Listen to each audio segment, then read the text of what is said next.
അന്യോങ് armies. അപ്പോൾ ഇന്ന് March 27 പറഞ്ഞ പോലെ തന്നെ നെറ്റ്ഫ്ലിക്സിൽ BTSന്റെ ദി റിട്ടേൺ ഡോക്യുമെന്ററി റിലീസ് ആയിട്ടുണ്ട്. 1.5 മണിക്കൂറോളാണ് കേട്ടോ ഈ ഒരു ഡോക്യുമെന്ററി ഉള്ളത്. അപ്പോൾ കുറച്ച് ആർമീസ് ഈ ഒരു ഡോക്യുമെന്ററി പുറത്തിറങ്ങിയ ഇതിന്റെ ഒരു എക്സ്പ്ലനേഷൻ വീഡിയോ ഇടാൻ വേണ്ടിയിട്ട് എന്നോട് പറഞ്ഞിരുന്നു. പക്ഷെ സത്യം പറഞ്ഞാൽ ഒരു റിട്ടേൺ ഡോക്യുമെന്ററി നിങ്ങൾ ഈ ഒരു എക്സ്പ്ലനേഷനിലൂടെ കേൾക്കേണ്ട ഒരു കാര്യമില്ല, ശരിക്കും കണ്ടറിയേണ്ട ഒരു സംഭവമാണ്. അതായത് അവരുടെ ഒരു ഇമോഷണൽ ബോണ്ടിങ്, പിന്നെ കുറേ കണക്ഷൻസ്, അതേപോലെ തന്നെ അവർക്ക് പറയാനുള്ള കുറേ കാര്യങ്ങൾ, അതൊന്നും അവർ ആ ഒരു ഓർഡറിലല്ല, എക്സ്പ്ലെയിൻ ചെയ്യണ വിധത്തിലൊരു ഓർഡറിലല്ല, ഒക്കെ മിക്സ് ആക്കിയിട്ടാണ് ഒരു ഡോക്യുമെന്ററി വന്നിട്ടുള്ളത്. ഇതൊക്കെ നേരിട്ട് ആ ഒരു ഡോക്യുമെന്ററിയിലൂടെ കാണുന്നതും ഒരാളെ എക്സ്പ്ലെയിൻ ചെയ്യണതിലും ഭയങ്കരമായിട്ടുള്ള വ്യത്യാസമുണ്ട്. എന്നാലും ഞാൻ എൻ്റെ വക ചെറുതായിട്ട് ഇതൊന്ന് എക്സ്പ്ലെയിൻ ചെയ്തിടാം. അതൊരു ഓർഡറിലൊന്നും അല്ല കേട്ടോ, ഞാനും മിക്സ് ആയിട്ട് തന്നെയാണ് എക്സ്പ്ലെയിൻ ചെയ്യാൻ പോണത്. അപ്പോൾ ഈ ഒരു ലൈവിൻ്റെ സ്റ്റാർട്ടിങ്ങിൽ തന്നെ നമുക്ക് കാണിക്കണം എന്താണെന്ന് വെച്ചാൽ, BTS അന്ന് ആ ഒരു LA പോയപ്പോൾ ബീച്ചിൻ്റെ അവിടെ നിന്ന് ഒരു ലൈവ് വന്നിരുന്നില്ലേ, ആ ഒരു ലൈവിൻ്റെ കുറച്ച് ഫ്രാഗ്മെൻറ്റഡ് ആയിട്ടുള്ള പീസുകൾ കാണിച്ചിട്ടാണ് ഈ ഒരു ഡോക്യുമെന്ററി സ്റ്റാർട്ട് ചെയ്യണത്. പിന്നെ BTSന്റെ ഇതുവരെയുള്ള ഒരു ഹിസ്റ്ററി ചെറുതായി ഒന്ന് കാണിക്കുന്നുണ്ട്. ആ ഒരു പോർഷൻ നമുക്ക് കട്ടായിട്ട് വളരെ ചെറുതായിട്ടാണ് കാണിക്കണമെങ്കിലും അതിന്റെ ഒരു ഇമ്പാക്റ്റ് വളരെ വലുതായിരുന്നു കേട്ടോ. പിന്നെ കാണിക്കുന്നത് ജിന്നിന്റെ ഒരു അറൈവലാണ് കേട്ടോ. അതായത് മെമ്പേഴ്സിൽ ജിന്നാണ് ഏറ്റവും ലേറ്റ് ആയിട്ട് അറൈവ് ചെയ്തതും ആദ്യം പോണതും. കാരണം എന്താണെന്ന് വെച്ചാൽ ജിന്നിന്റെ ആ ടൈമിൽ ഷെഡ്യൂൾ അനുസരിച്ചിട്ടായിരുന്നു അത്. ജിന്ന് ഡയറക്റ്റ് ഒരു കോൺസേർട്ടിൽ നിന്നായിരുന്നു ഇവരുടെ അടുത്തേക്ക് LAക്ക് വന്നിരുന്നത്.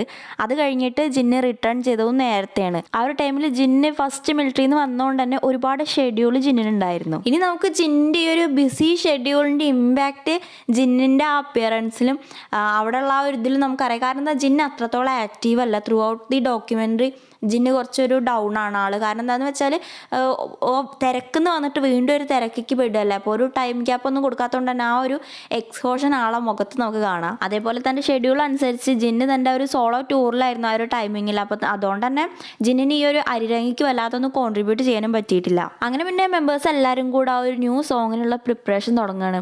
അതായത് ഒരു ന്യൂ സോങ് വരുമ്പോൾ, അതായത് അവർ റിട്ടേണും കൂടെ അല്ല, അപ്പോൾ അതിൻ്റെതായ ഒരു ഇമ്പാക്റ്റ് ഉള്ള സോങ് ആവണം എന്നുള്ളതുകൊണ്ട് തന്നെ അവർ എല്ലാവരും പല വഴിക്കായിട്ട് ഇത് ഏതാവണം എങ്ങനെയാവണം എന്നുള്ള ആ ഒരു അവരൊരു ജേണി ഉണ്ടല്ലോ ആ സോങ് ഉണ്ടാക്കുന്നത് നേരെ കാണിക്കേണ്ടി കേട്ടോ അതിൽ. പിന്നെ ആ ഒരു മിലിറ്ററി കംബാക്കിൻ്റെ പിന്നാലെ തന്നെ ഒരു ഒഴിവില്ലാതെ ഒരു പുതിയ ആൽബം പ്രൊഡ്യൂസ് ചെയ്യുന്നതിൻ്റെ ഒരു ഇതും, അവർ 4 വർഷത്തെ ഹിറ്റസിന് ശേഷം ഫാൻസിനെ കാണുമ്പോൾ ആ ഫാൻസിന് ഏത് ടൈപ്പിലുള്ള സോങ് ആണ് അവർ കൊടുക്കേണ്ടതെന്നുള്ള ആ ഒരു പ്രഷറും എല്ലാം കൂടെ കേട്ടോ നമുക്കിതിൽ കാണാൻ കഴിയണത്. അങ്ങനെ ഇവർ എത്ര തലകുത്തി പറഞ്ഞിട്ടും എന്താ ചെയ്യേണ്ടതെന്നുള്ള ആകെ ഒരു കൺഫ്യൂഷനിലായതുകൊണ്ട് തന്നെ പിന്നെ ഇവർ ഈ ഒരു അതായത് ഒരു ടൈറ്റിൽ സോങ്, ഇന്നൊരു സോങ് വേണം എന്നുള്ള ആ ഒരു സംഭവം വേണ്ടാന്ന് വെക്കുകയാണ്.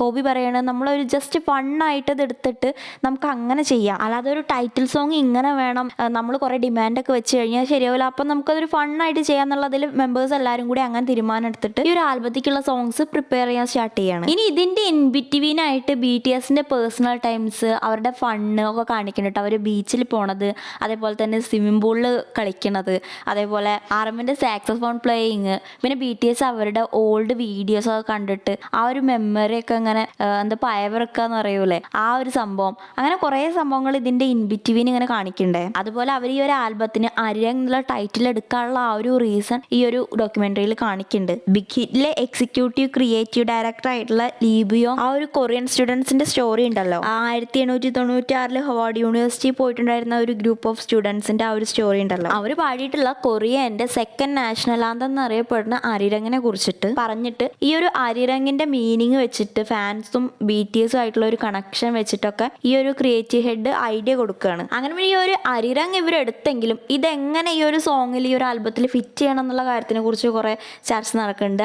ഇതിനെക്കുറിച്ച് ഒരുപാട് അവർ ചർച്ച ചെയ്യുന്നുണ്ട് കേട്ടോ. ഈ ഒരു സംഭവം അരിരങ് വരുത്തി കഴിഞ്ഞാൽ എങ്ങനെ ഫാൻസ് ഇതിനെ ഏറ്റെടുക്കും, അങ്ങനെയുള്ള കാര്യങ്ങളൊക്കെ അവർ ഒരുപാട് കൺസേൺ ആയിരുന്നു. അങ്ങനെ എന്തായാലും 2 മാസത്തെ LA ഉള്ള സ്റ്റേയിൽ BTS ഈ ഒരു ആൽബത്തിന്റെ കാര്യങ്ങളൊക്കെ കൺക്ലൂഡ് ചെയ്തിട്ടാണ് കൊറിയയ്ക്ക് റിട്ടേൺ ചെയ്തത്. ഇതിന്റെ ഇടയിൽ അവർ റെക്കോർഡിങ്, ഒരു സോങ് കേൾക്കുന്നത്, അങ്ങനെ എല്ലാം കാണിക്കുന്നുണ്ട്. പിന്നെ കൊറിയയ്ക്ക് റിട്ടേൺ ചെയ്തിട്ട് മെമ്പേഴ്സിന്റെ ഒക്കെ പേഴ്സണൽ ലൈഫിന്റെ കുറച്ച് കാര്യങ്ങളൊക്കെ കാണിക്കുന്നുണ്ട്. എനിവേ ഇത് BTSന്റെ നല്ല ബ്യൂട്ടിഫുൾ ആയിട്ടുള്ള ഒരു ഡോക്യുമെന്ററി ആയിരുന്നു കേട്ടോ. എന്താന്ന് വെച്ചാൽ എന്താണ് ഫാൻസ് അറിയേണ്ടത്, എങ്ങനെയൊക്കെയാണ് അവരത് അറിയിപ്പിക്കേണ്ടത് എന്നുള്ള ആ ഒരു ഐഡിയയിൽ ഈ ഒരു ഡോക്യുമെന്ററി ചെയ്തിട്ടുണ്ട്. അപ്പം ഞാനിപ്പോൾ പറഞ്ഞത് മാത്രമൊന്നല്ല കേട്ടോ, ഈ ഒരു ഡോക്യുമെന്ററി എന്ന് പറയുന്നത് ഒരുപാട് കാര്യങ്ങൾ ഇതിലുണ്ട്. ഞാനിപ്പോൾ ഈ പറഞ്ഞ് കേട്ടപ്പോൾ തന്നെ നിങ്ങൾക്ക് മനസ്സിലായിട്ടുണ്ടാവും. ഇതിങ്ങനെ കേട്ടാൽ മാത്രം പോരാ, അതൊരു വിഷ്വൽ എക്സ്പീരിയൻസ് ആണ് ആ ഒരു ഡോക്യുമെന്ററി എന്ന് പറയുന്നത്. അപ്പോൾ എന്തായാലും കാണാൻ പറ്റുന്ന ആർമീസൊക്കെ എന്തായാലും മസ്റ്റ് വാച്ച് ആണ് കേട്ടോ.